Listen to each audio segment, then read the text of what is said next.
Hey, bienvenue dans cette nouvelle vidéo regroupant 10 questions sur le thème M, la mécanique et les équipements. C'est parti. Question 1. Ce symbole indique que la trappe à carburant est située du côté gauche, réponse A, du côté droit, réponse B.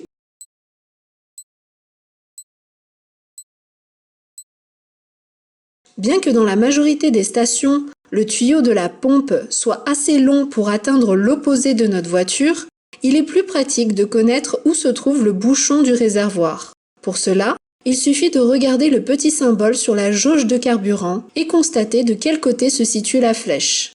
Malheureusement, on ne retrouve pas cette astuce chez tous les constructeurs. Réponse A. Question 2. Cette jauge permet de vérifier le niveau d'huile, réponse A, de liquide de refroidissement, réponse B, du liquide de frein, réponse C, de lave-glace, réponse D.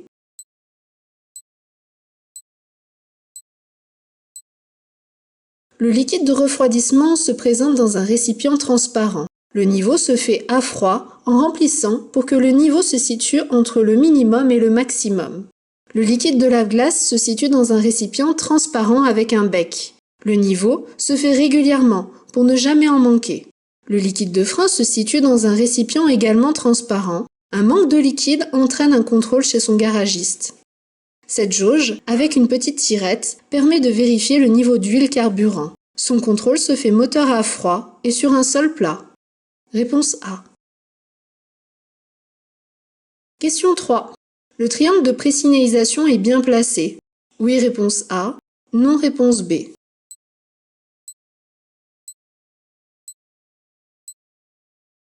Le triangle de présignalisation est un équipement obligatoire. En cas de panne ou d'accident, le conducteur doit le placer à une distance d'environ 30 mètres en amont de son véhicule ou avant un virage, un sommet de côte, un pont, un tunnel, afin que celui-ci soit visible et permette de bien prévenir les autres usagers. Réponse A. Question 4. Dans un véhicule, il est obligatoire d'avoir un gilet de haute visibilité, oui réponse A, non réponse B, une roue de secours, oui réponse C, non réponse D.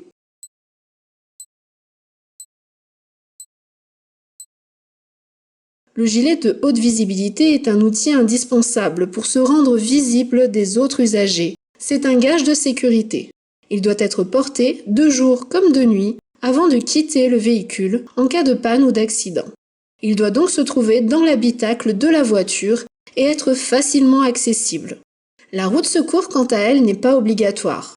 Il est conseillé d'avoir dans sa voiture un kit anti-crevaison qui permet une réparation provisoire ou une galette, une roue plus légère qui évite d'appeler une dépanneuse et permet de se rendre jusqu'au garage avec une vitesse limitée à 70 km/h.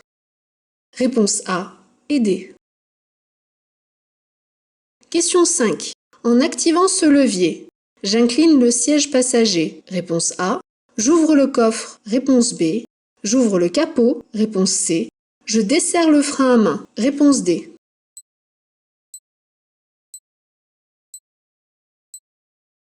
L'automatisation des commandes et des aides à la conduite font apparaître de plus en plus de commandes au poste de conduite. Si les informations sont similaires entre les constructeurs pour permettre une meilleure lisibilité, les placements et les modes d'utilisation peuvent changer. Si on s'attarde sur le symbole, celui-ci est formé d'un rond qui représente la roue de notre voiture, avec 2 traits sur les côtés qui représentent les étriers du système de freinage, et la lettre P pour le mot parking. Cette commande remplace le levier du frein à main. Réponse D. Question 6. Il faut vérifier le niveau d'huile tous les jours. Oui, réponse A. Non, réponse B.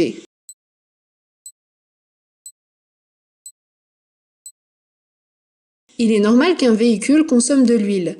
La quantité va dépendre de l'âge du véhicule, du type de véhicule et de son mode d'utilisation, ville, route ou autoroute. Il est préconisé de vérifier le niveau d'huile une fois par mois et avant chaque long trajet. Réponse B. Question 7. Certaines clés électroniques permettent à distance d'ouvrir le véhicule. Oui, réponse A. Non, réponse B. D'éclairer la zone d'approche. Oui, réponse C, non, réponse D.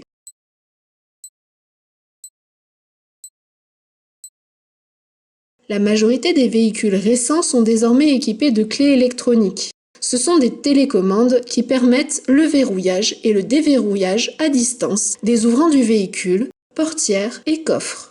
Elle peut également permettre l'éclairage des feux pour éclairer la zone d'approche. Réponse A et C.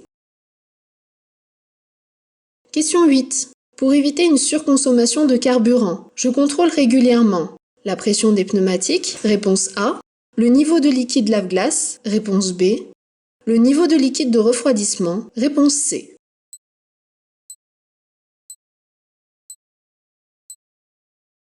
Outre le mode d'utilisation, l'entretien de son véhicule joue une grande importance dans sa consommation de carburant. Conduire avec un véhicule aux pneumatiques sous-gonflés provoque non seulement un échauffement du pneu, pouvant conduire à son éclatement, mais également à une surconsommation de carburant pouvant atteindre 8 à 10% de plus. Les niveaux de liquide n'ont aucune conséquence sur la consommation.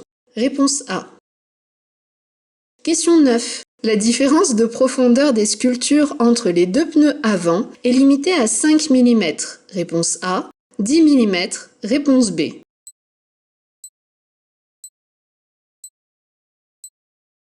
Pour que les pneus puissent évacuer efficacement l'eau de pluie, les fabricants ont sculpté des rainures, appelées sculptures. Sur un même essieu, il n'est pas envisageable qu'un pneumatique travaille plus que l'autre au risque de créer un déséquilibre et une perte d'adhérence par temps de pluie. C'est pourquoi le code de la route interdit une différence de profondeur des rainures de plus de 5 mm. Réponse A. Question 10. Ce bouton permet de réinitialiser le voyant après regonflage du ou des pneus dégonflés. Oui, réponse A. Non, réponse B.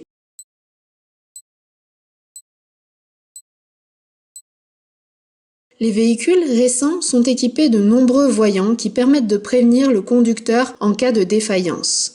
En cas de pneus sous-gonflés, un détecteur perçoit l'anomalie et ce voyant s'éclaire sur le tableau de bord. Le conducteur doit donc procéder au contrôle des pressions de ses pneumatiques. Une fois fait, pour réinitialiser le programme du détecteur, il suffit d'appuyer sur ce bouton. Certaines voitures ne le possèdent pas, il suffit juste de rouler quelques kilomètres. Réponse A. Note ton résultat en commentaire, abonne-toi et à bientôt.